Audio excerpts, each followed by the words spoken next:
What's up, everyone? We're at the Mojave Wasteland once more with another tale to tell. Craig Boone is a well-loved character in the Fallout franchise, one of the best companions to bring with you for battle, but what would the Mojave look like if he took Courier Six's place in the driver's seat? Well, before we cover all that, let's take a look at what we'll be using for this run. Companion weapons are simply weapons of the same type, just not usable by the player without the use of console command and some Gek manipulation. So for our purposes, we'll be using a hunting rifle and machete. Boone's is scoped, so we'll be starting with that weapon mod as well. First Recon Beret's crit boost is always a welcome addition to our collection, and the Merc Grunt outfit isn't what I'd call protective gear, but the small bonus to guns is appreciated. Sunglasses are naturally required as well. Here is Boone's special allocation. Aside from maybe the 3 int, I'd say this is pretty on point. Great physical stats, and hey look, 1 charisma actually coming in clutch. Mind you, I don't think Boone is that lacking in the charisma department, but since it's not useless in this game, and that's what Obsidian chose for him, it just works for us. We'll have to snag the int implant at some point. Veterans of Midlothian Odyssey know why, but the fact that we passed the strength minimum to handle our hunting rifle is pretty great. We just gotta get our gun score to the minimum, which I have the distinct impression we're going to be maxing out that skill. And speaking of gun skill, let's take a look at our tag skills. I gotta say, Obsidian really nailed the tag skills for Boone. Guns, melee, sneak are all skills that are not only great tag choices for the player, but they thematically fit Boone himself. Yeah, I can tell we're gonna have fun with this one already. Last but certainly not least before scene setting, for traits we went with Built to Destroy and Trigger Discipline. Since we're including dead money, I bet that the greater weapon degradation that comes with the former trait is gonna hit us real hard. It also kinda suits his role as a sniper, as does Trigger Discipline. Now, because this is a Boone run, we're definitely gonna do his companion quest. I'll get into the details of that a little bit later, but for now, let's set the scene. In this timeline, Boone and Courier Six's paths have never crossed. Instead, our nighttime sniper has a different and very unexpected source of aid when it comes to learning who did what they did to Carla, who sold her to the Legion, that is. And this person is Manny Vargas. Now, there's very little chance of repairing the damage Vargas did to their once tight-knit friendship, in lieu of him being, happy that Carla's not in the picture anymore. But there's a bit of dialogue I derived this idea from. Vargas, in his line of thinking, believed that Boone would eventually quote-unquote come around with his wife out of the picture, but hasn't. In an attempt to make some sort of amend, Manny is the one who figured out who the culprit is, and I think this news would legit shock him. Boone is glad to know who the identity of this person is, but yeah, he's still not coming around. However, Boone does agree with Manny on one thing: the feral ghouls of REPCONN have to go. You can think of this like combining Manny's quest for the main story as well as Boone's companion quest. Manny unknowingly did Boone's companion quest, and Boone is sort of, but not really returning the favor because, again, being that he's guarding Novac, he would also want those feral ghouls gone. Combine that with the recent news of Ranger Station Charlie being wiped out to the last man, and something just sparked in Boone. So it's up to him to wipe out the ferals of REPCONN. And remember how I said that we'd be doing Boone's companion quest? Since we're playing as him, it'd be a little, weird if there were 2 Boones running around. So, what was my Galaxy Brain IQ strat for getting around potentially having 2 Boones, you ask? Dressing up Boone, the companion, not our player character, as a ranger, and are playing it off like there was, in fact, 1 ranger from the Charlie station who did survive. And the only reason this ranger survived is because he was personally checking up on Ranger Andy here in Novac while Ranger Station Charlie was sacked. With nowhere else to go, this ranger... man, we're gonna need a name for this guy. I don't want to keep calling him the Ranger. What's a good name? Let's go with Steve. Ranger Steve is covering Boone's shift. To all of the Steves watching, you are Boone's spotter companion for this run, who will help our protagonist when it comes to building history points, and when we eventually have to make our way to Bitter Springs. Once we complete the companion quest, we'll just send good old Steve back to Novac and won't use him anymore. But hey, it'll be cool for Boone to have a buddy helping him out for a time. Very convenient that they both happen to excel at the art of sniping. Now, to get up to this point, I just played the game normally and didn't interact with anyone outside of completing Sunny Smiles tutorial, just in case Boone's travels take him to Good Springs at some point. And as it's meant to be the tutorial, it doesn't impact the story in any way. For our perks, I took Rapid Reload and Friend of the Night. As Boone is a night owl for his sniper shift, I figured that the latter was appropriate, and of course Boone would have Rapid Reload. We didn't cover Nipton, but since at the time I wasn't playing as Boone, I didn't fight Wolpez. I'm saving that for you guys. Speaking of the Legion, as Boone, we have to attack any and all Legionaries we encounter on site. The exception is Ronald Curtis up at Camp McCarran because Boone doesn't know that Curtis is a Fermentari, if we even do that quest. But we can beat up and kill the Centurion who was taken prisoner if we want to. Who am I kidding? It's Boone. He would definitely want to. But yeah, we see Legion, we shoot Legion. That's the Boone way. However, we have to get through REPCONN before we start thinking any of that. Now, how would Boone handle this? Well, we know that there are Pharaoh ghouls infesting the facility, but what about Jason Bright and his group? I don't think that Boone would just go and start blasting. After all, the NCR is quite familiar with ghouls and even have some in their ranks, reference to fans, old and new alike, through areas like Ranger Station Echo. We even have a quest where we can help an NCR soldier, one Private Edwards of Camp Searchlight, find a way to get into a, shall we say, better place, that is, the very same ranger station. Fighting our way through REPCONN isn't too bad. Outside of the glowing one outside from before, we have pretty smooth sailing. After all, we are a low level, so most of what we're fighting are standard Pharaoh ghouls. Once in a while we fight a roamer, but it's usually one-on-one, and even if it isn't, we focus on the basic Pharaoh ghouls just to get them out of the way. I figure that it's better to focus fire the weaker targets, that way we have fewer enemies attacking us. Really, this is no problem for an experienced soldier like Boone, but it's when he gets to where the Bright group is holed up do things take an interesting turn. Once Boone meets up with Bright and gets the rundown of what's going on here, and the reason why the ghouls are still at REPCONN, seems like we've got pretty cut and dry instructions taking care of the quote-unquote demons down below. Now as Boone makes his way to the basement, fully expecting to have a serious fight on his hands, as he makes his way to what appears to be a, I guess makeshift command center for the Nightkin, he encounters Davison, and after a awkward, though civil, discussion, Davison tells him why he's here, and if all he has to do is find proof of the Stealth Boys to get them out of here, so be it. And of course, we know that's being held up by a ghoul named Harland. Harland is holed up in the room where the Nightkin want to get to, and Harland has been killing the Nightkin. Considering that Harland is hostile to anyone who wants to go up there, I think the decision is pretty cut and dry for our protagonist. Seriously, I never understood why we don't have some kind of check to be able to go up there and resolve that in a peaceful manner. But hey, that's a free hunting rifle and 308 for us, so not gonna complain about that. And from there, Boone does help the Bright Brotherhood with what they gotta do, which is get fuel for the rocket, get parts for their engineer Chris Haversom, who is inconspicuously not a ghoul despite the fact he claims to be. This is something else I think Boone would do, but he wouldn't make any modifications to the launching because Boone doesn't exactly have a mind for the scientific endeavors. As far as he's concerned, once he helps Haversom get everything he needs, all he's got to do is go up and see that the Bright Brotherhood are launched off into the stars. After the annihilation of the NCR forces at Ranger Station Charlie, Boone and his trusty pal Steve pay Nipton a visit. The Ranger had heard about a change in Nipton, namely the inconspicuous rising of smoke, but not the source as to what caused it. As for our ex-first Recon, this is a perfect starting point for him to go on his anti-Legion crusade. With the Legion already hostile to us, courtesy of our totally unique and not at all Boone companion, it's pretty easy to adhere to our rule of attacking all Legion on sight. After wiping out Wolpez and his band of goons, they'll be coming after us, and that's perfectly fine as far as Boone is concerned. Since we're going with the Ranger Steve gimmick, what's Steve's reason for being automatically hostile to the Legion? Well, he's from Ranger Station Charlie, and I'm going to assume that he wants just a little bit of payback for what happened to his brothers and sisters. Not only that, while we're here, we can rescue these captive powder gangers. That'll give us a history point, contributing towards our companion quest. After saving the captives and wiping out the Legion in the area, we're going to go ahead and backtrack down onto the NCR Mojave outpost. Turns out that someone did pass through Primm with the promise of helping them get a new sheriff, but no word back since then. Well, might as well finish with this good Samaritan started.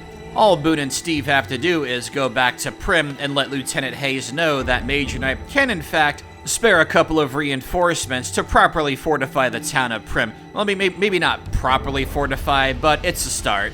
But in order for Primm to truly be safe, the only thing we have to take care of now are the convicts at the NCRCF. The powder gangers here really shouldn't stand a chance against us. We've got one Ranger and one former First Recon. I think we'll be alright. And I think for our spotter perk to justify that, it's going to be Boone teaching Steve how to aim a little bit better. Not that Steve's a bad shot or anything, but who better to teach you than a former First Recon sniper, right? Really, for us, it's like shooting fish in a barrel, so what do you say we cut straight to the chase, where we go inside of the NCRCF and take the fight to Eddie, Scrambler, and the rest of the goons inside? While the troopers and the powder gangers are distracted, we'll go ahead and help ourselves to this locked first aid box. Always appreciate the XP that comes from picking locks. And I figure since we're in close quarters, we'll go ahead and switch to the machete. Boone does claim that his melee skills aren't great, so what better time to practice than these easy targets? Alright, back to the fun stuff, Legion hunting. Now we know that Boone is very familiar with Cottonwood Cove. From this vantage point, we can snipe the Legion areas without much difficulty.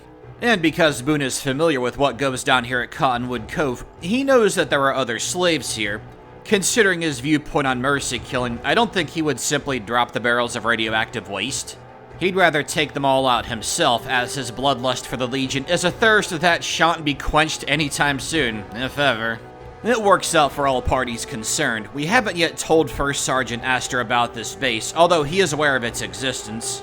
So we won't be getting the full experience yield from this quest chain. Still, once we head back to Searchlight, he'll be happy to know that this place has been cleaned out.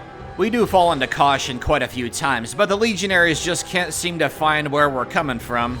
You'd think that Caesar would train up some snipers in lieu of what happened at the first battle of Hoover Dam, being that the Rangers were pretty much the linchpin behind the NCR's success. Well, that and the fact that the Malpais Legate was a terrible tactician. As we're wrapping up Bizzo here, we're gonna take one shot at Canyon Runner. One shot's all we need.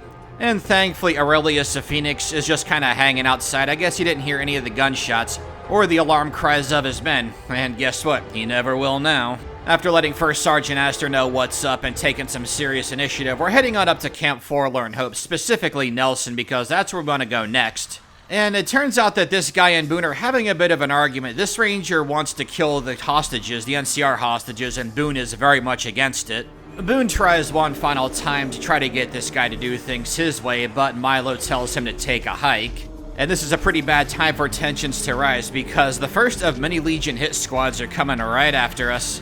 Now, I'm sure that the Legion meant to instill fear in the NCR and our protagonist, but unbeknownst to them, sending hit squads after our protagonist is very much like sending lambs to the slaughter. Now, you'll notice as we take these guys out that I'm not picking up Legion armor. I did that at Nipton originally, but then I decided to start dropping Legion gear because I'm like, well, you can't have Boone hold onto any Legion armor, so we're not going to hold any either.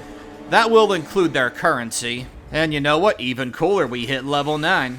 We'll focus on guns and sneak and put that last point into melee weapons. Unfortunately, this victory did come at quite the cost. Although Ranger Milo did survive, the same cannot be said for the NCR troopers that were stationed with him. Well, if Milo had just agreed to what Boone wanted to do the first time around, they would have been better prepared. Now, speaking of Camp Forlorn Hope, we have been helping out Tech Sergeant Reyes. And of course, that leads us to Camp Golf. What would Boone do in regards to Chief Hanlon? Now, I have to say, this was a pretty tough one to consider here because we know how invested Boone is in the NCR. Because if the Courier does anything against them at any time, Boone is, well, not very happy about it. Couple that with the fact that Boone's not really a fan of secrets ever since what happened at Novac. I think that he would find Hanlon's actions to be despicable. And considering that Boone is not the diplomatic sort, I do think he would do the lawful thing and turn him in. Despite Hanlon's warning about how it might do more harm than good, considering how much harm Hanlon has done to the NCR operations here in the Mojave, I think Boone is more concerned with getting justice for the NCR. After all, in his mind, how could keeping Hanlon around not cause more harm considering the damage that's already been done? It has to be answered for.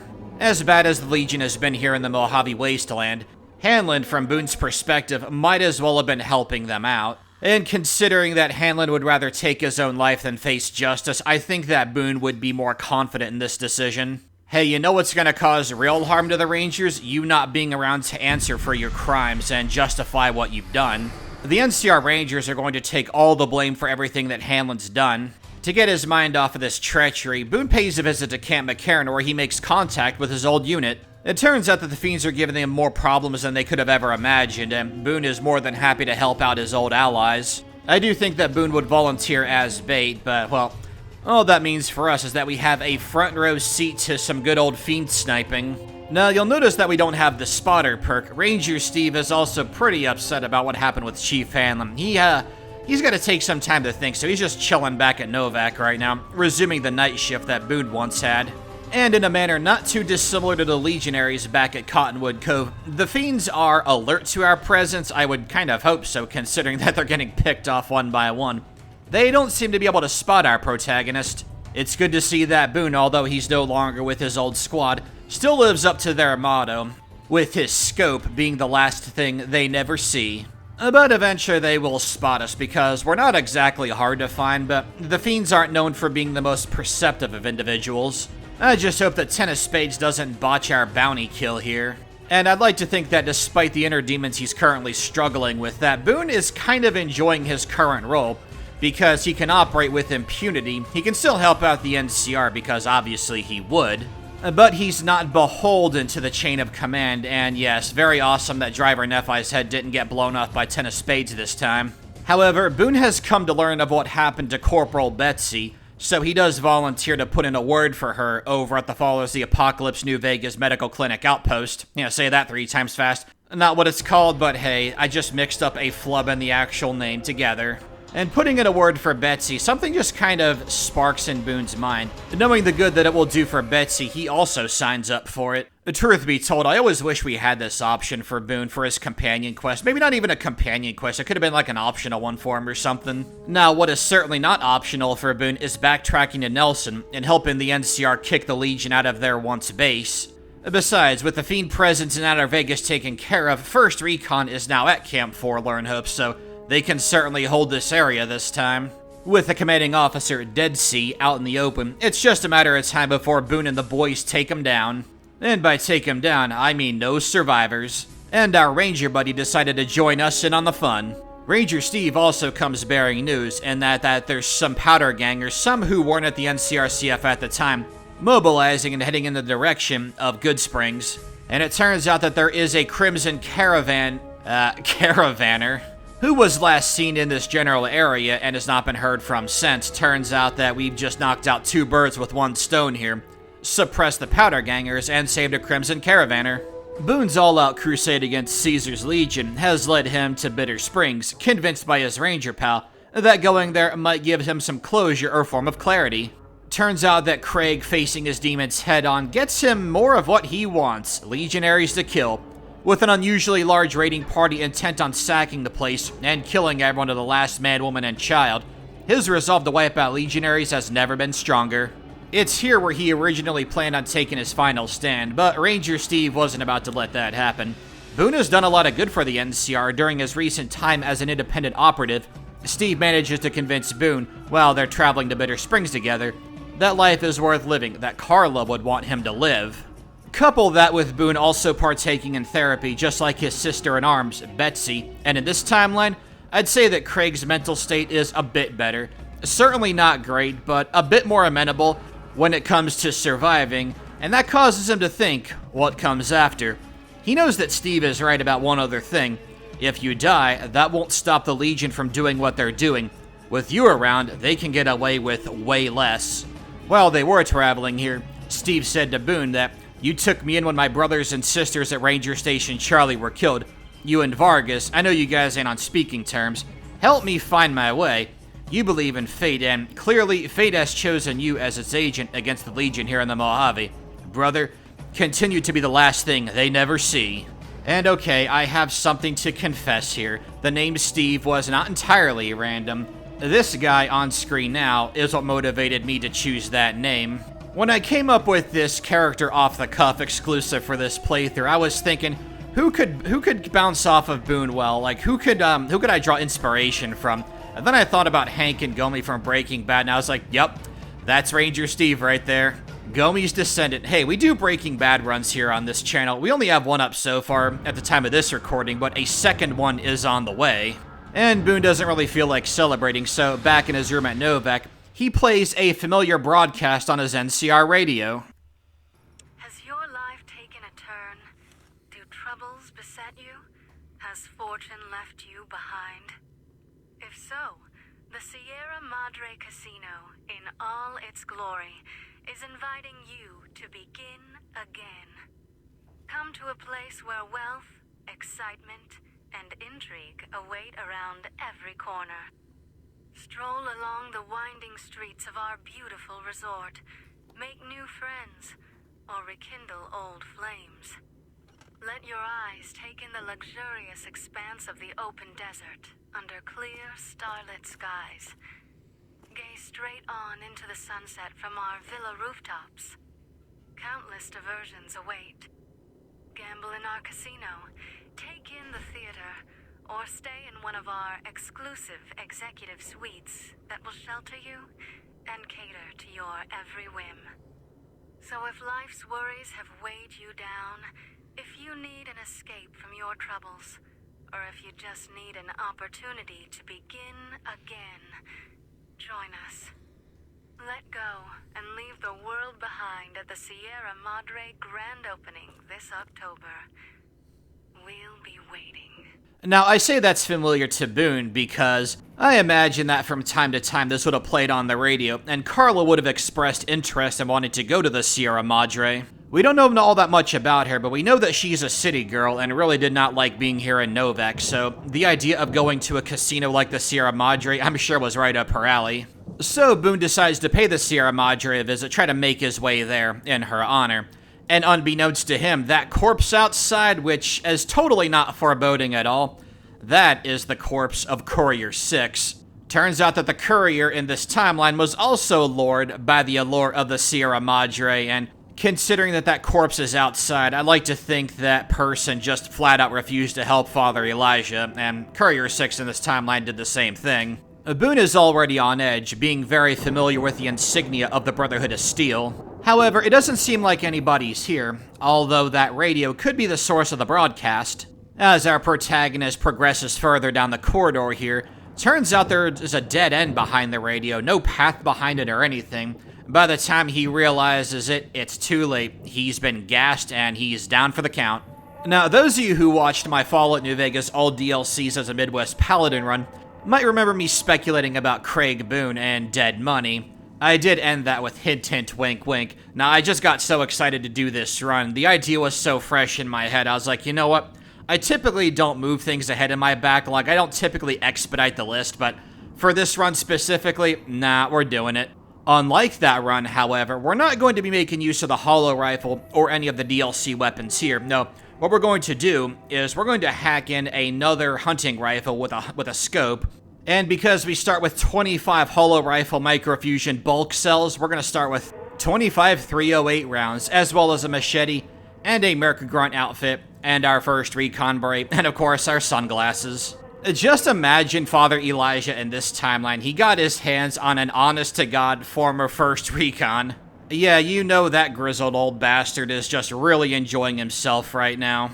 Now, there is one bit of silver lining going through Boone's mind right now, because, well, going off what we said earlier a couple minutes ago about how Carla always wanted to come here and check the place out.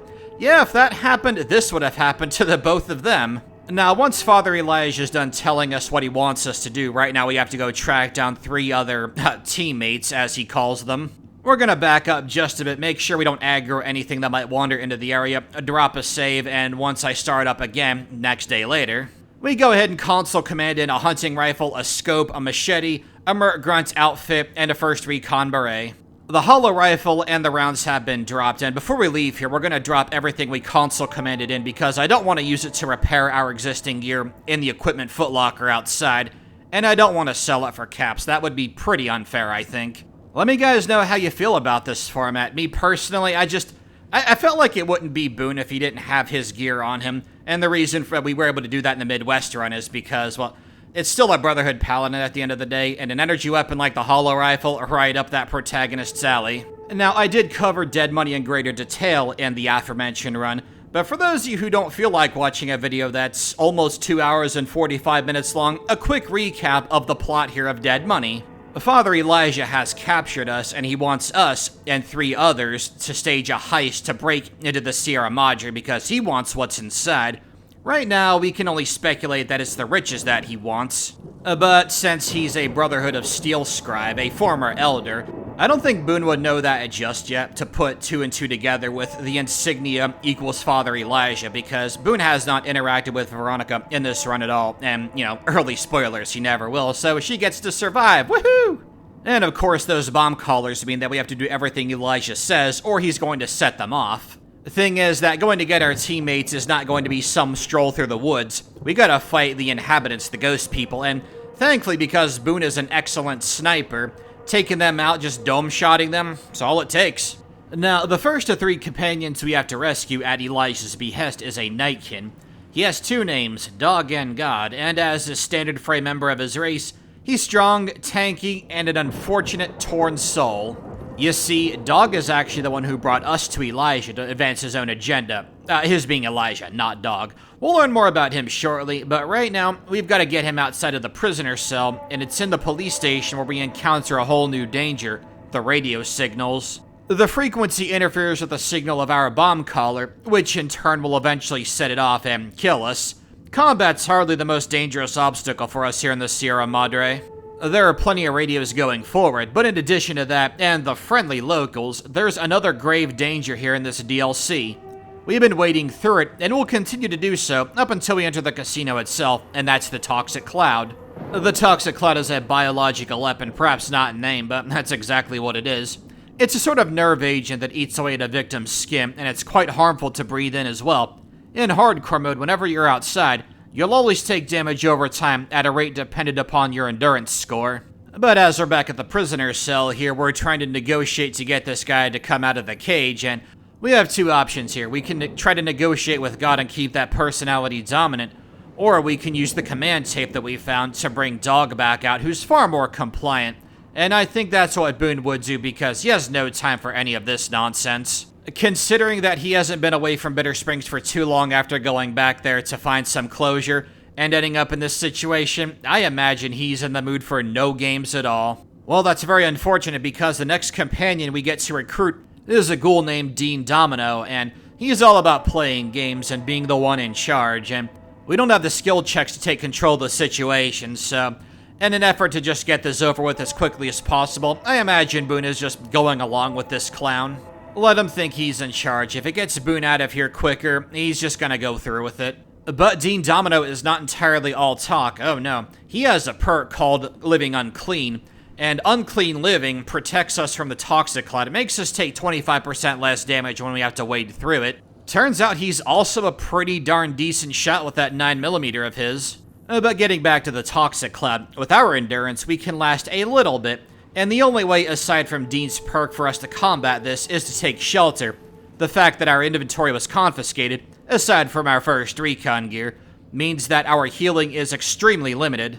You may have noticed us grabbing some Sierra Madre chips. Those are the currency in which we buy items. We purchase goods from the vending machines scattered throughout the villa, and unlock more codes we can obtain. The codes also scattered throughout the many areas in this DLC. And I think for the time being, we can send Dean Domino back to the fountain. That's where the companions convene if you ever dismiss them. We can send him away because we have to find our third and final companion here. Elijah has told us that he is familiar with this person. He has some history with her. He refers to her as the Mute, so that also tells us that she is incapable of speech. I imagine Boone thinks that Elijah had something to do with that, and of course he didn't, but we don't know that, we being Boone, of course. But the other reason why I dismissed Dean Domino is because there's another danger here that the DLC introduces us to, and that is the holograms. The holograms are holographic invulnerable, creatures? AI? Something like that? You don't want those guys spotting you because you cannot harm them, although you can find little emitters like this with a sufficient repair score. You can shut them down. You can also use terminals to alter their patrol routes. Of course, there are radios to contend with as well, but we do well to avoid those. So far, we're doing alright. And it's here where we encounter our final companion, Christine, and we see why Elijah refers to her as the Mute.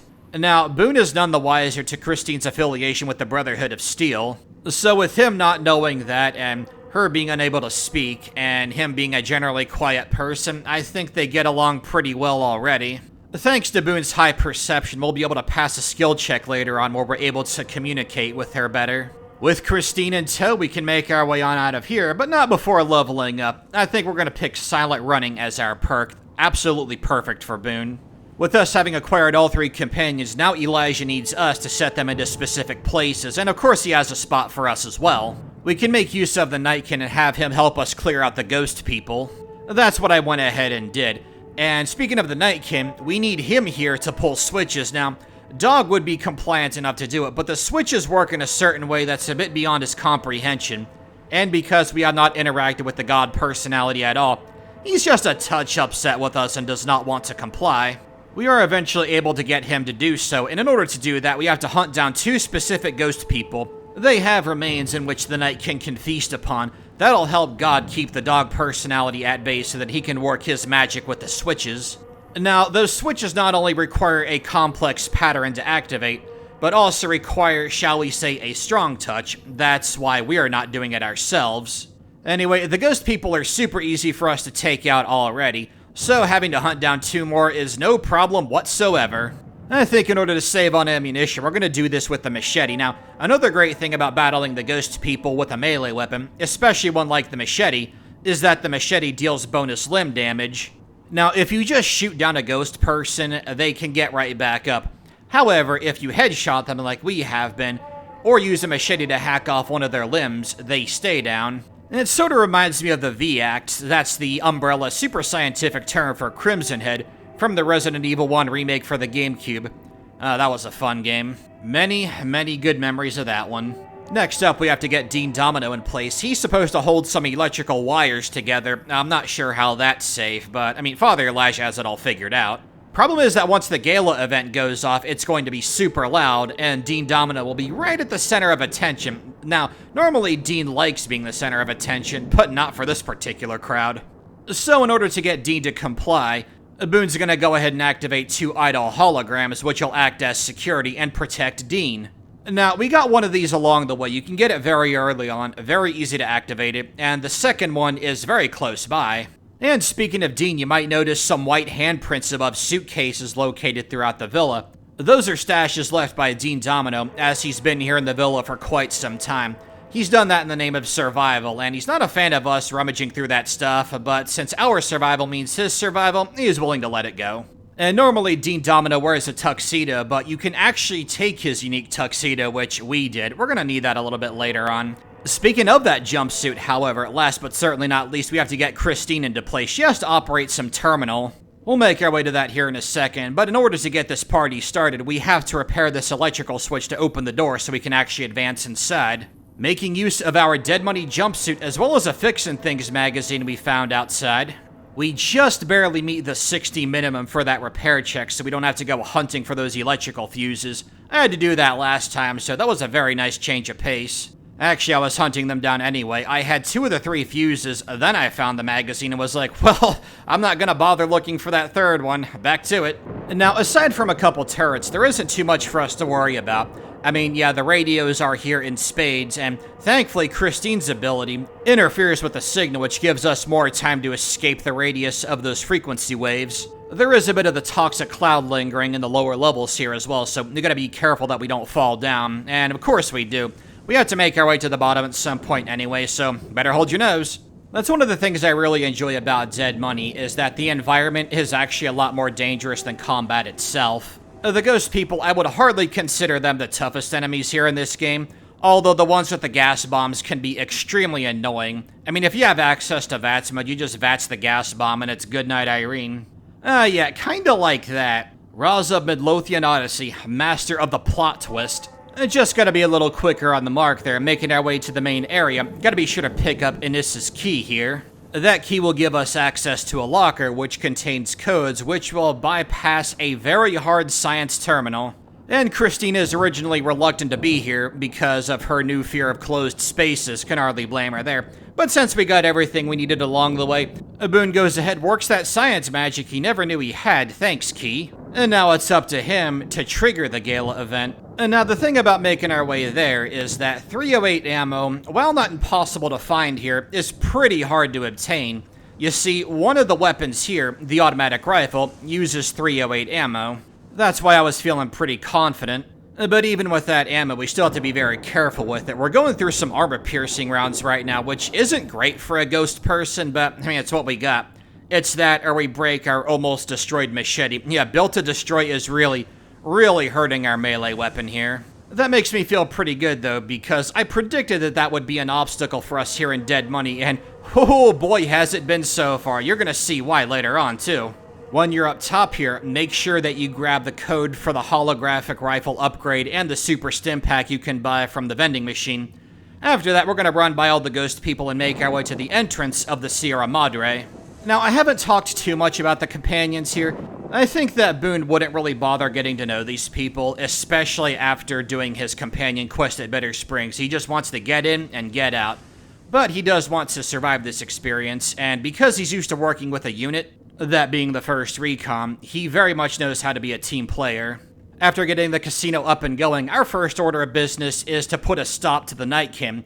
Dog has messed with the valves, causing a gas leak, and because he wants to activate his collar, setting himself on fire, which will trigger an explosion, killing not just him, but us and Father Elijah. Elijah is pretty panicked right about now because he wants this guy gone as soon as possible. Now, because Boone developed no personal connection with Dog, and, well, again, Boone doesn't exactly have the best speech skills, while he's not exactly happy about doing what he has to do, if he has to put down Dog to survive and get out of the Sierra Madre, well, that's what he's gonna do. As we sneak around here, you'll recall that when we completed Bitter Springs that I actually cut out our choice. Don't worry, we're gonna get into that a bit later, but you might already see a pattern here and might be able to figure out which route I chose. If you want to take an early guess, feel free to make it down in the comments. Thanks to our fantastic sneak skill coupled with silent running, and Dog does not even know we're in the room.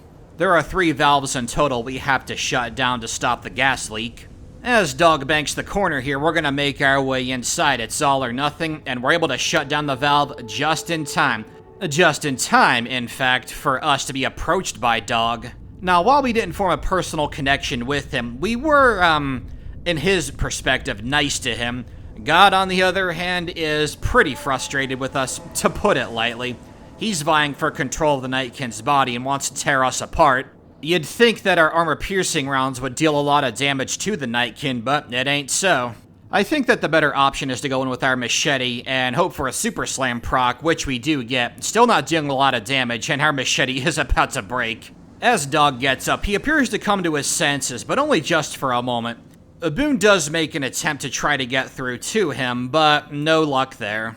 The God personality takes control, vows that Dog is his creature, and resumes the attack. So we go in swinging, but not for too long. Our machete breaks, so let's hope we can take out Dog with what little ammunition we have left. With 7 AP rounds left, Dog goes down. We gotta get out of here, grab that maintenance pass, and begin to bounce. Of course, I'm tempted by treasure I've never seen before, and in editing, I saw a card that I've never seen the location of before, so that's cool. What's not cool is getting our heads blown off. We were so close, but so far away. Let's try again.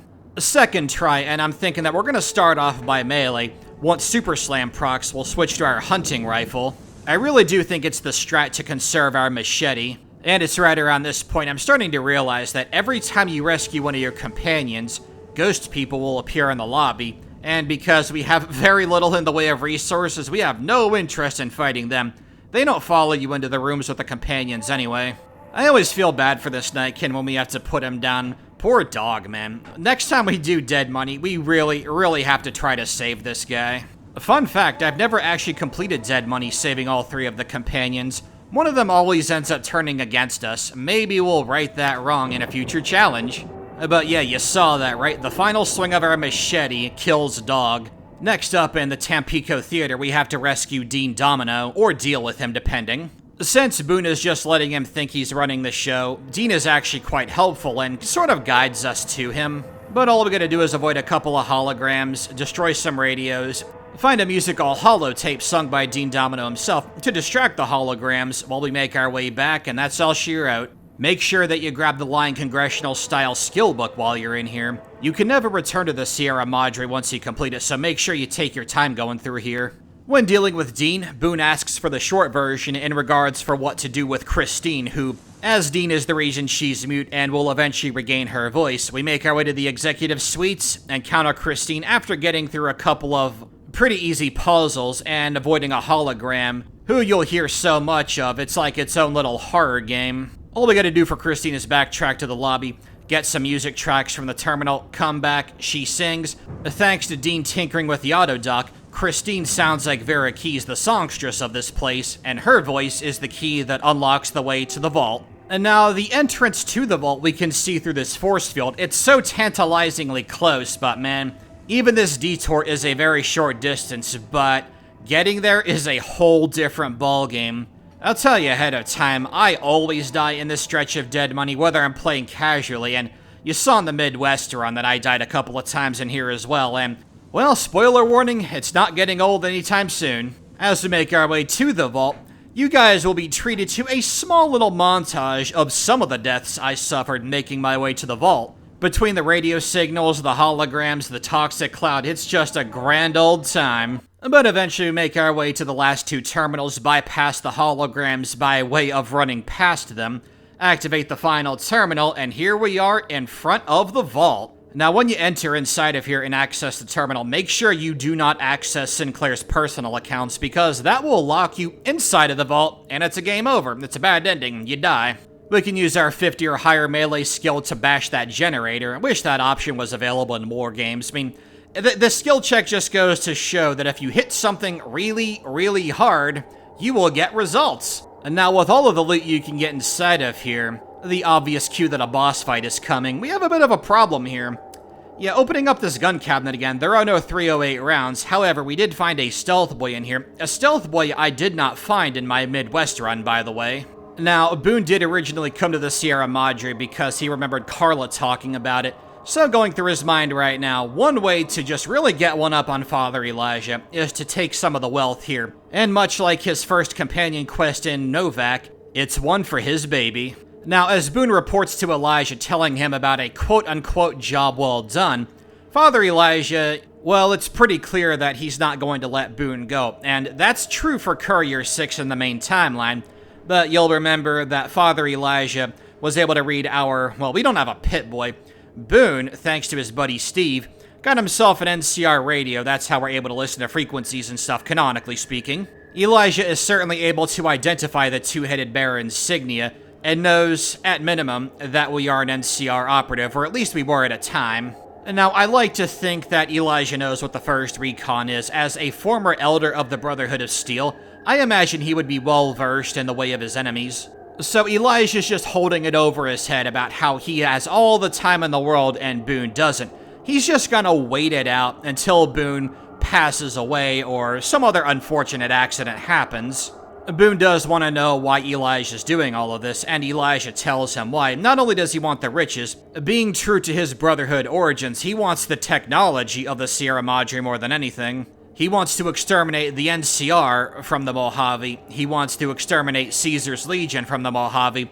Just wipe the whole slate clean while you're at it. This is a man who is not held back by his conscience. And that does cause Boone to think that he's had the idea of just letting go of his conscience and just moving forward by surviving by any means necessary, becoming a mercenary, perhaps even an assassin, taking on any job, no target being too innocent. And then Boone realizes, would he end up like this? Unlike this lunatic, Boone has principles. Boone is justified in his crusade against the Legion. Boone is able to bait Elijah to come down here, his expert proficiency in sneaking having Elijah concerned that Boone just might be able to wait him out after all. Now, I had to try this a second time because, again, we pretty much can't fight Elijah because we have two 308 rounds. But once Elijah gets close enough to the vault, we can sneak using our stealth boy, and this leads us to the ending I personally prefer for Elijah. Sealed in the vault forever, doomed by his own greed. Alright, now that we're out of the casino, we'll go ahead and drop everything that we console commanded in to do this DLC, and be on our way. As we're relaxing back in Novac after Boone went to Daku Sanagi for what I imagine is a rather extended session, being that he just went through Father Elijah's torment. Who is Boone exactly? An ex-soldier looking for redemption. He's convinced that fate is punishing him for his involvement in Bitter Springs. He's a man who barely, if ever, opens up about his feelings, fears that everything is pointless and his actions change nothing. But he also hopes that in this cruel world, that there is a force out there that would punish the wicked, the unjust, the evil, like Caesar's Legion. Now, I do think that if Boone were left to his own devices, that Boone would take the second option. However, bear in mind that the ending slides we get for Boone with this route is not some instant transformation. This will take some time to bear real fruit. And to start off his life as a mercenary who will take any job, well, what better place to start than the Van Graffs? They are hardly innocent targets. And yes, this is part of Cass's personal quest. There does need to be some manner of justice for the caravans that were destroyed by the conspiracy orchestrated by the Crimson Caravan and the Van Graffs. Now, Cass to Boone is nothing more than a client. She doesn't have much to pay him with. But considering that the treachery of the Crimson Caravan and the Van Graffs may have very well contributed to NCR, well, shall we say, stalling here in the Mojave, I imagine that he will be a bit more lenient with payment. Of course, Cass will pay him in cold hard caps, but when she has time to get back on her feet, he will collect on that though, of course. We're not done yet though. We had to pay a trip to the Crimson Caravan outpost and exterminate Alice McClafferty. Now, if Boone had gone the other route, he might have opted for a more lawful approach, but Boone knows very well better than most of us what it means to just simply follow orders and not question them. It results in corruption that the NCR is absolutely polluted with, and that can't be more evident than the scheming of Alice McClafferty and Gloria Van Graff. And all we have to do is wait for about 4 hours inside of the office and we can leave. The outsiders are not hostile to us. Honorable mention of the Legion hit squad that attacked us. This is actually a great spot to exploit their pathing. Well, we just disproved Obi-Wan Kenobi. They have the high ground, yet we emerge victorious. And now, because we're a good-natured rascal with the NCR, those 2 troopers guarding the entrance to the monorail won't let us in. However, because they change shifts every few hours, we can just go on in, but I imagine the troopers would be familiar with Boone and consider him NCR all the same, so they're not gonna even bother patting him down. They know that he's loyal to the Republic in his own way. Now, down to the first order of business, Boone is actually going to take some initiative rather than being ordered to deal with the situation regarding the Kings in Freeside. Having ingratiated himself with the Kings, at least to a point, he does still want what's best for the NCR, but we'll get back to this plot point here in a second. Boone does receive a signal on his radio, hearing the final call of Father Elijah, but since we sat through the first broadcast, I won't put you through that one. We're gonna go right to Boulder City, and here's where a bit of Boone's conscience still remains intact. Being torn up about Bitter Springs and not wanting a repeat of it.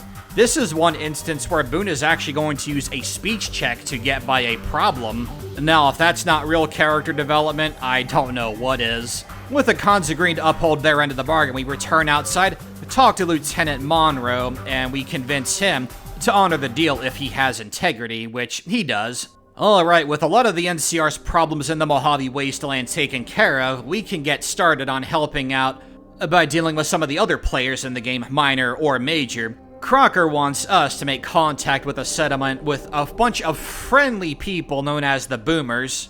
On our way there, we meet our pal, George boy.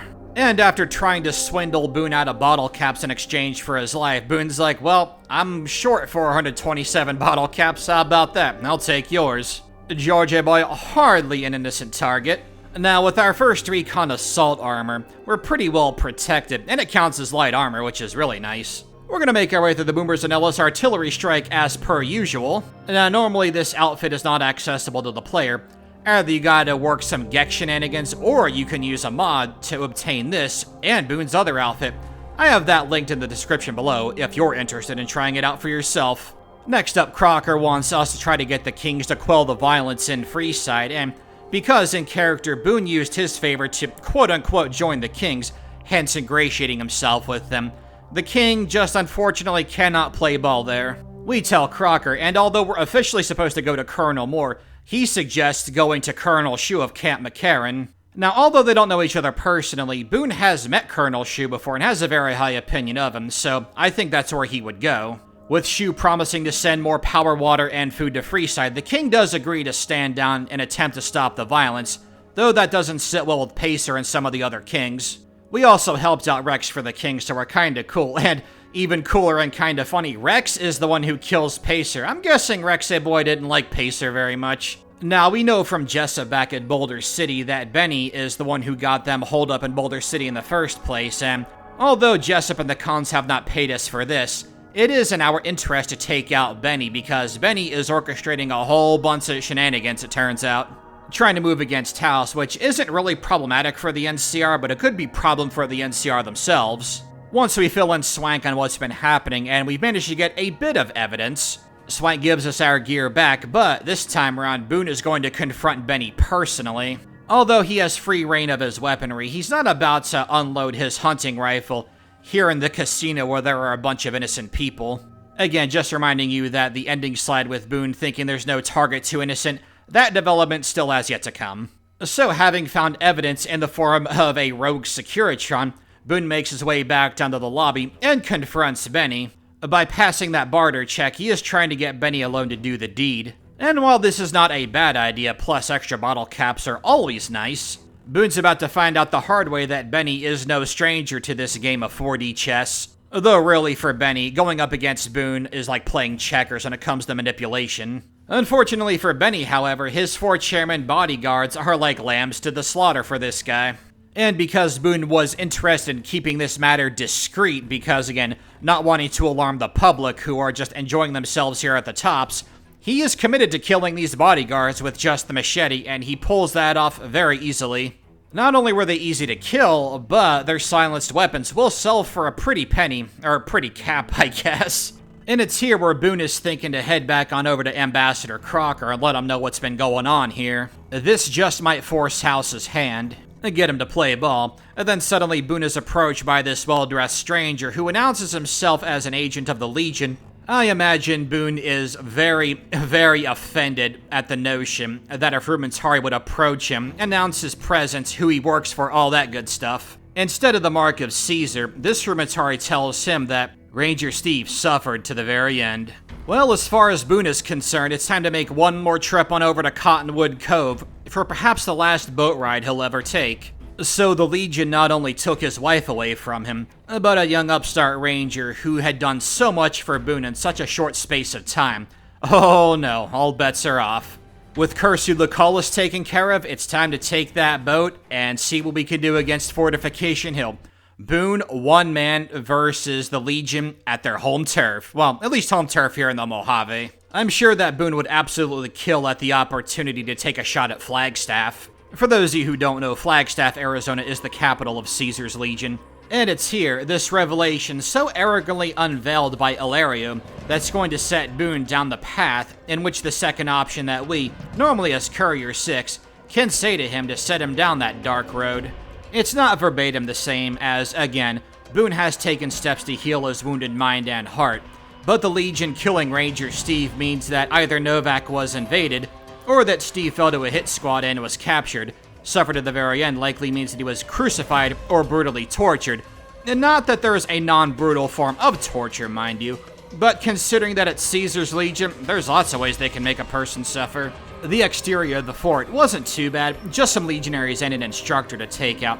However, inside we gotta play real careful. Utilizing his sneak skills, I imagine Boone would be able to hunt down many a target under the effects of a stealth boy. Going in with the machete is not only a poetic form of justice, killing legionaries with weapons they love to use themselves is not just a pragmatic silence approach, it makes Boone the predator and the legionaries, regardless of rank, the prey. He's not trapped in Fortification Hill with them, they're trapped with him. Now we have another tool at our disposal that can help us out quite a bit, and that's our Bleak Venom. It's a pretty strong poison, we can make some ourselves, provided that we use a lad's life, coupled with our comprehension. Yeah, we got that intelligence implant. Not that early, honestly, but around level 10. Where as long as we have the supplies, we can make some crafty old poisons, although the Bleak Venom comes from the Courier stash. In character, we're gonna say that Ranger Steve made it for him. Not too dissimilar to how Ulysses can teach the Courier the recipe for bitter drink. For the time being, though, we're gonna stalk around the camp, take swings whenever we can. As long as we're in hidden, we're gonna be dealing a lot of damage.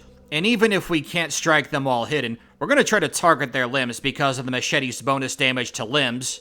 And to think that if the Legion didn't take steps to annihilate Ranger Station Charlie, if Ranger Steve wasn't checking on Ranger Andy as a gesture of kindness, that Boone just might still be working night shifts at Novac. It was peaceful enough, quiet enough most nights, but it was also unfulfilling. Craig realizes that now and feels he owes a lot to his Ranger buddy. In another timeline, the main one, that friend would have been Courier 6, but since their paths never crossed in this timeline, and they needed a way to justify Boone as a companion, in addition to playing as them ourselves, because it's not a New Vegas Boone run without the companion quest, I took an idea that I legit thought up off the cuff and ran wild with it, with many and ad-libbed details throughout the course of this voiceover. Just about everything I've said about Ranger Steve was off the cuff, none of it scripted. But yeah, getting back to the run here, so far so good inside of Fortification Hill. I tell you what, although we're under the effects of the Stealth Boy, and we have long since obtained the Day Tripper perk because 25 chems, I'm gonna go out on a limb here and say that's pretty easy to obtain. And remember earlier when I was talking about that Bleak Venom? Yeah, we're gonna slap one of those bad boys onto our machete right here, right now. Now our first target with the poison-laced machete is Anthony, some weirdo who keeps tabs on the mutts of the Legion. And when you look at how quickly he dropped, oh yeah, I'm liking this change in strategy already. And thanks to Bleak Venom, in addition to some of our earlier success with sneak attack crits, we're gonna clean our way through this part of the camp, make our way on over to where Slave Siri is. Much as we might like to help her out, we can't here because passing the survival check also means helping out the Legion. Now, this part coming up is pretty funny. There's a Legion Vexoralius up there, and they have a fair bit of health, so it's a good time to use a poison. Now, watch how low the poison ticks this dude. We managed to sneak upon him and strike him once, and his health falls so low, but not enough, so we gotta finish the job ourselves. It's gonna take 3 slow swings, but they're all silent. Down he goes, and I think we're in the clear for the time being. Switching to our hunting rifle, we're gonna take aim and pot shot that veteran legionary, which will draw down the Praetorian Guard. Not a problem since they like their ballistic fists and we like sniper rifles. Don't bring a punching weapon to a gunfight. After we dispose of the inept Praetorian, we're gonna make our way a bit further down the camp, not quite ready to infiltrate Caesar's tent just yet. If there's more legionaries to kill, then Boone definitely wants in on some of that action. And as he's going through here getting ready to take out this group of legionaries, there's one thing going through his mind, a conversation he had with Ranger Steve earlier on. It pertains to how he believes fate is punishing him for the Bitter Springs attack and his participation in it. It's also derived from something he can say to Courier 6 in a normal playthrough. That they, whether it's Courier 6 or Steve, don't want him along because bad things happen, and couple that with what Steve told him earlier in the run about how fate chose him. Yeah, it just reinforces Boone's belief that if anybody is too close to him, bad things are going to happen. Ranger Steve got close to Boone, and he lost his friend. That's also sort of true for Manny Vargas, who is still alive, but when Carla was captured, and Manny had his very bad reaction to it, Boone lost something else too that day, someone he thought was a friend. Now, before we take the fight to Caesar himself, we're gonna head inside of the little station there, where we would normally insert the platinum chip, but Boone not only doesn't have it at this time, even if he had it, he would want nothing to do with it. But there are Praetorians inside, that's more legionaries to kill. Now, one of the Praetorians actually gets real smart here, taking up the firearm of his veteran legionary comrade. What's that? I thought they were all about close quarters combat. Yeah, I guess that philosophy flies right out the window when you've got a sniper gunning you down. Alright, all said and done here, there's one more place for us to stop. Caesar's tent. We're gonna take out the big man himself. We'll slap on some steady to ensure our accuracy is at its maximum. And you know what, while we're at it, might as well buff up, have something to eat, drink some water, you know, all the things you do before you assassinate a high-profile target. Boone's scope was, in fact, the last thing Caesar never saw. Now, interestingly enough, as we make our way outside, I was expecting the entire pack of Praetorians, but it turns out only Lucius and one other guy came outside. Well, that's perfect for us. We can thin them out bit by bit. And I discovered a fun little trick here you can use to kind of confuse their pathing. Lucius and his Praetorian bro are just kind of circling around down there, not really knowing where to go, except the ground in which we put them. All we're gonna do now is head on back inside and mop up. First things first, we're taking out one of the Legion mongrels, and although I was aiming center mass there, I somehow missed that Praetorian. Alright boys, come out of the tent. Time to take some more Praetorians behind the woodshed. While we mop up the rest of Fortification Hill's forces here, just one thing I want to say about the companions, as you saw us go through Cass's companion quest earlier. Boone only did companion quests based upon whether or not he would get some kind of reward or incentive for it. The payment from Cass, which she has since paid him back. Plenty of incentive with Rex, that was the catalyst for the good terms between the NCR and the Kings.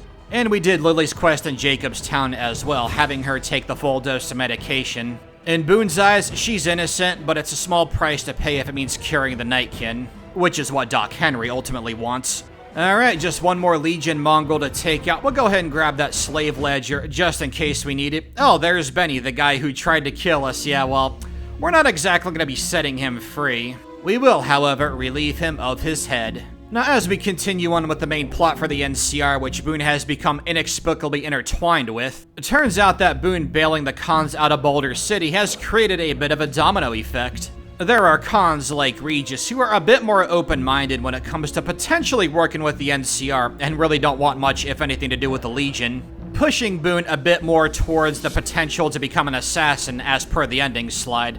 We take care of business, talk to Regis, and with Papa Khan out of the picture, Regis is the leader of the cons, and they pledge themselves to the NCR. We can use Mr. Sandman on Clarendon as well, that'll be helpful. Speaking of which, my normal solution of stealing a pool ball and having Nero aggro us didn't work. I mean, you saw how bugged this was. We entered and we were able to talk to Big Sal and Nero before this conversation. So I went and grabbed Rex for one final hoorah.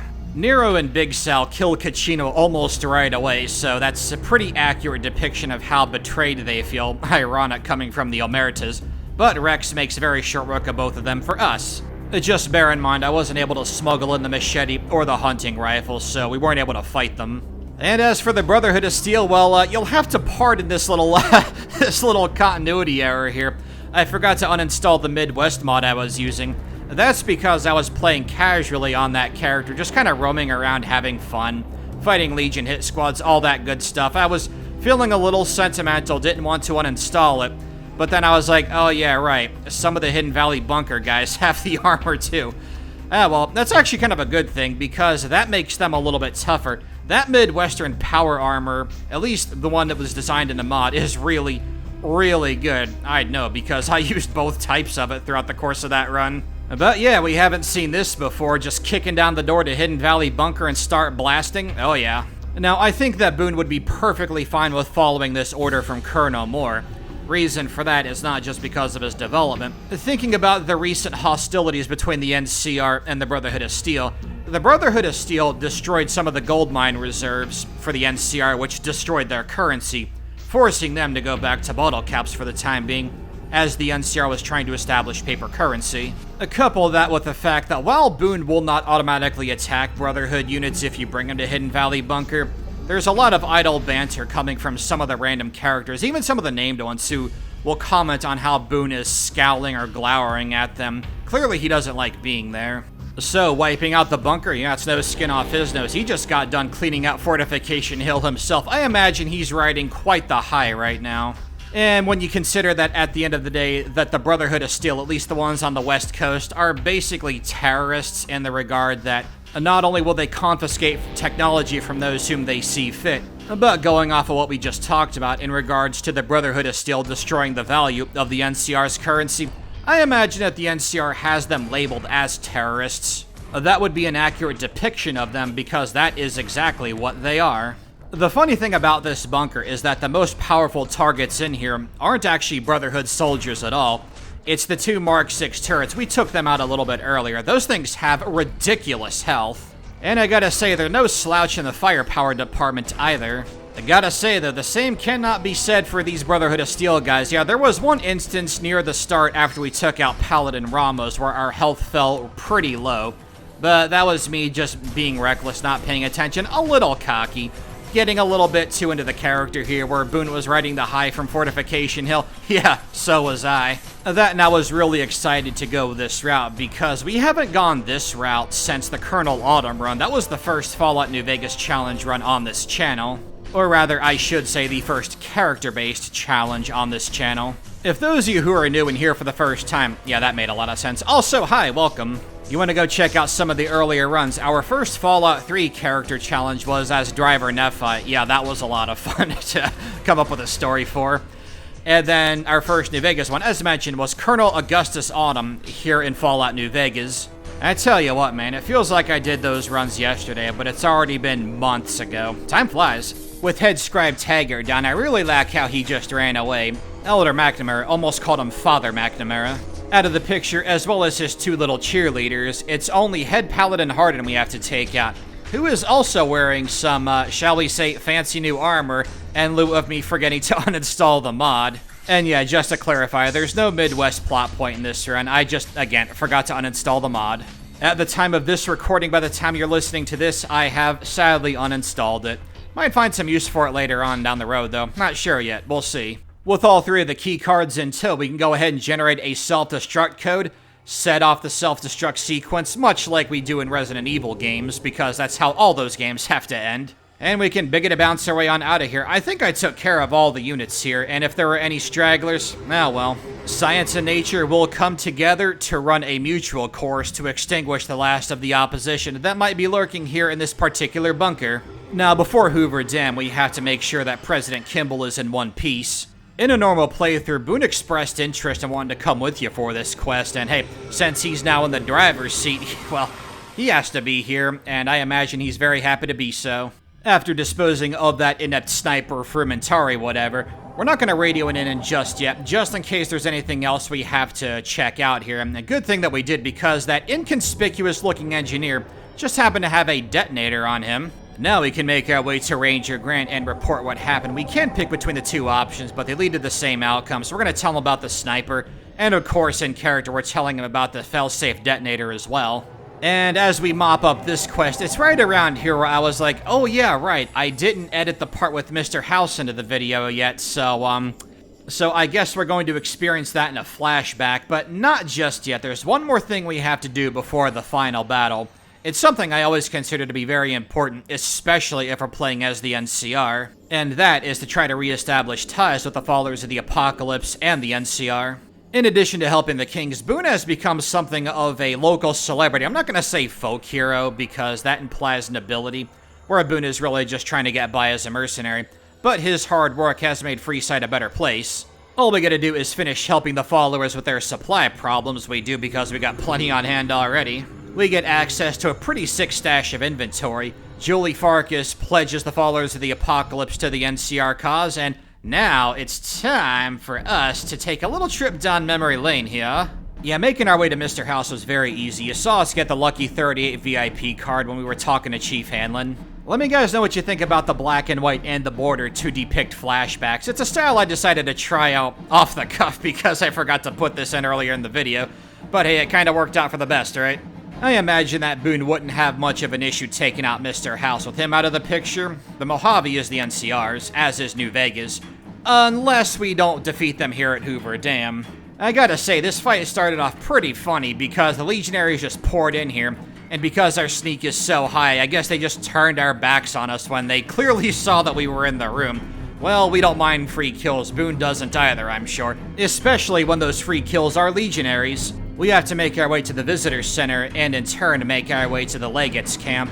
And you know, this is starting to feel a little bit familiar here. Remember how back at Fortification Hill, we were not trapped with them, they were trapped with us? Yeah, that's very much second verse, same as the first. Only this time we've got company in the form of NCR troopers, rangers, even heavy troopers, all that good stuff. Now, one more thing I want to say is that the route that we took in this run is just one of a couple we could have gone. Like, if we had gone the other option for Boone, had Ranger Steve set him on the more light path, we very well could have had the Brotherhood of Steel alongside us here. Also, I figured since I did that all in the Midwest run to change things up a little bit. But the NCR will not be without allies here at Hoover Dam, courtesy of our protagonist. Ah man, that helicopter was flying in real low there. Hope that didn't get caught on the mic here. At any rate, starting out here in Hoover Dam isn't too bad. Now, I typically consider the NCR Battle of Hoover Dam to be the toughest of the four. The Centurions and Prime Legionaries can stack up on you real fast, so you gotta be careful. Unfortunately for the Legion, they're not very good at their job this time around. Either that or Boone is just way better at his job than they are at theirs. I'm gonna say it's both. We don't have much trouble in the lower floors, so let's go ahead and cut when we get to the top here, where we're joined by the first of our allies here, the Great Khans. Who'd have thunk it? Also, by having Regis as the leader of the Khans and taking out Papa Khan, you cut out the need to do Oh My Papa. Oh yeah, and don't worry, we killed the Powder Gangers at Vault 19 as well. Didn't bother showing it because it was barely a fight. There's actually a lot I had to cut out of this video, and it's already just about 75 minutes long. I know I say that a lot, where it's like, there's so much I want to put into a video, but I can't because it would be way too long. Yeah, this video is pretty long. I hope it was worth it for you guys. I had a ton of fun with this challenge, especially here in Hoover Dam. We might be strong, but the Centurions are armed with some pretty strong weapons at this point. The Marksman Carabines, the ones on the other side are going to have anti-material rifles. And you might have noticed that the Great Khans are a lot more durable than they normally are. That's because of a mod I'm using called Increased Great Khans Toughness. That, as well as all other mods I use, as always, linked in the description below. Now, coming up in this halfway point here, we're going to see a lot of first aid boxes. That comes from the followers of the Apocalypse. Very much worth getting them on our side before this fight. As we make our way outside, we're going to be approached by an NCR veteran ranger, and we're going to need snipers to cover our advance. Ironic, considering who we're playing as. With the veteran rangers helping us out, the Centurions really don't stand a chance, not just from that, but from the fact that our other allies, the Boomers of Nellis, bombed them to Kingdom Come. As we advance past the station here, there are some Centurions who are going to attempt to jump us. However, luck is not quite on their side, as not only are we dealing a lot of damage to them, but the veteran rangers get in on some fun as well. Once we dispose of them, we're going to take aim, and there are some further down this corridor here. Would you call it a corridor? I'd call it a path, a roadway, something like that. I don't know, I forgot the term. Oh, that's what I get for going off script and having nothing written, and I'm just randomly talking into the mic at this point. We make our way on down. We're gonna cross this little makeshift bridge here after we snipe the Centurion and his little Poochie pal. Now, before we enter, we have to remember that there were 2 Legionaries guarding the door, so popping up a stealth boy, we're gonna play a little game of Metal Gear one last time as a callback to our excellent performance back at Fortification Hill, if I do say so myself. And you know what, while we're at it, might as well buff up if we need to, just to deal max damage, make sure we're healed, and that we are not hungry or thirsty or sleepy. I like to imagine that these 2 Prime Legionaries are like, huh? What was that noise? The guy's getting hacked. Where'd that come from? Oh, snap. Wait, you can't say oh, snap in Caesar's Legion. That's not appropriate. Well, no, I called him Caesar, not Kaiser. Well, whatever is going through his mind, he doesn't have to worry about that any longer. Next up, we have to get through the usual batch of Praetorians located throughout the camp, and there's one more obstacle for us this time around, but we'll get to that. Having sniped the first Praetorian, we're gonna do the same thing because it always works well. Don't fix what ain't broken. Take notes, modern day NCR. As we open our NCR radio, pop open a steady, and just that bad boy, we're gonna take aim up at that watchtower there. That veteran legionary thinks he's gonna hide from us. That guy likes to jump us after we kill the Legate in our runs. Not this time. We take out another Praetorian, and his brother-in-arms follows suit. As we turn over to the right here, Mongrel's Cage. Well, let's not sabotage this. Let's open up our NCR radio. And because I love hoarding skill magazines and comprehension, best perk ever, we're able to jury-rig this thing to where they cannot unleash mongrels on us when we attack the Legate. Now, speaking of Legate Lanius, because we're playing as Boone, obviously we're not even going to try talking to this guy. And that makes these 2 rangers who feel the need to charge up the hill at Legate Lanius with combat knives against his giant modified bumper sword a great idea.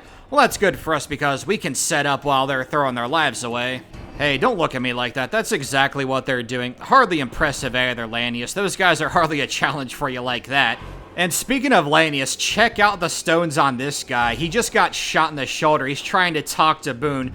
Boone shuts him down immediately, and then immediately headshots him. You know, in one of the ending slides, actually with this outfit, going this route, if you side with the Legion, after completing his companion quest, he gets captured by the Legion, and before he's crucified, he spits tobacco in the Legate's eye, so there's a variation on that I was not anticipating. Well, the 2 Praetorians went down so fast reinforcements couldn't get here, so the run's over. That was awesome, man. Again, I typically don't jump up over my backlog, but I was so excited to do this run from the moment I completed Dead Money in the Midwest Paladin run. I had to get this run done. I really hope you guys enjoy this run as much as I did, man. There's almost 23 gigabytes worth of footage for this run here. It's crazy. And if this is your first video and you enjoyed it, not only should you check out some of my earlier content, but consider liking and subscribing because there's plenty more content like this on the way. Not just in New Vegas, but in Fallout 3 and a little bit later on Fallout 4 as well. And we'll eventually tackle the old school games as well, as Fallout 1 is actually my favorite game of the franchise. But until then, you can enjoy a list of runs on screen right now that are coming up in the future, including Fallout 3 as a Talon Mercenary, Elder Scrolls Oblivion without magic or magical gear, and Fallout New Vegas as Walter White. That was chosen by the voters not too long ago. That run's gonna be really awesome. I'm still putting that one together. And what do I mean by putting together? That could mean I'm still trying to get it ready for running, or that I'm currently working on it and editing it. Only time will tell. Thanks again for watching, guys. Later.